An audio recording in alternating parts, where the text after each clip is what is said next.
ಭಾವನೆ ಇದ್ರೆ ಮಾತ್ರ ಬದುಕು ಸಾಧ್ಯ.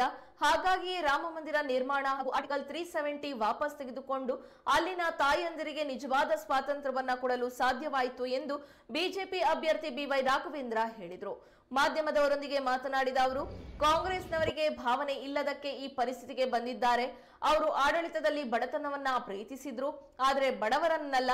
ಬದುಕು ಭಾವನೆ ಗೊತ್ತಿಲ್ಲದ ಕಾಂಗ್ರೆಸ್ ಲೋಕಸಭೆಯಲ್ಲಿ ವಿರೋಧ ಪಕ್ಷದಲ್ಲಿ ಕೂರುವ ಸ್ಥಾನವನ್ನ ಕಳೆದುಕೊಳ್ಳುವ ದುಸ್ಥಿತಿಗೆ ಬಂದಿದೆ ಎಂದರು.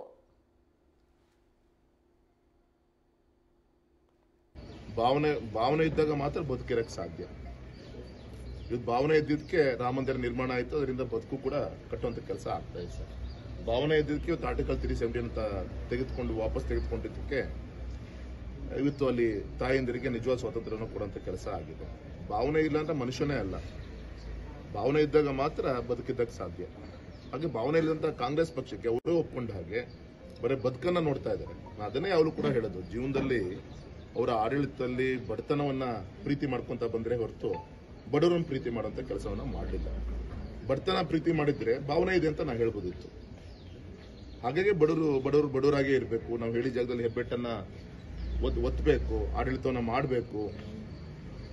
ಗೌರವಂತ ಅಂಬೇಡ್ಕರ್ ಜಿಯವರ ಭಾವಚಿತ್ರನ ಇಟ್ಕೊಂಡು ದೇಶವನ್ನ ನಡೆಸಿಕೊಂಡು ಬಂದ್ರು. ಇವತ್ತು ಜನ ಇವತ್ತು ಭಾವನೆ ಇಲ್ಲದಂತ ಈ ಒಂದು ಕಾಂಗ್ರೆಸ್ಸಿಗೆ, ಬದುಕಿನ ಬಗ್ಗೆನೂ ಕೂಡ ಗೊತ್ತಿಲ್ಲದಂತ ಕಾಂಗ್ರೆಸ್ ಪಕ್ಷಕ್ಕೆ, ಇಂದಿರಾ ಗಾಂಧಿ ಅವರ ಕಾಲದಲ್ಲಿ 2/3 ಮೆಜಾರಿಟಿ ಇದ್ದಂತ ಕಾಂಗ್ರೆಸ್ ಪಕ್ಷಕ್ಕೆ ಇವತ್ತು ಲೋಕಸಭೆಯಲ್ಲಿ ಅಧಿಕೃತವಂತ ವಿರೋಧ ಪಕ್ಷದ ನಾಯಕನ ಸ್ಥಾನ ಕೂಡ ಕಳ್ಕೊಳ್ಳುವಂತ ದುಸ್ಥಿತಿ ಬಂದಿದೆ ಅಂದ್ರೆ ಇವರಿಗೆ ಭಾವನೆ ಮತ್ತು ಬದುಕು ಎರಡೂ ಕೂಡ ಇಲ್ಲದಕ್ಕೆ ಇವತ್ತು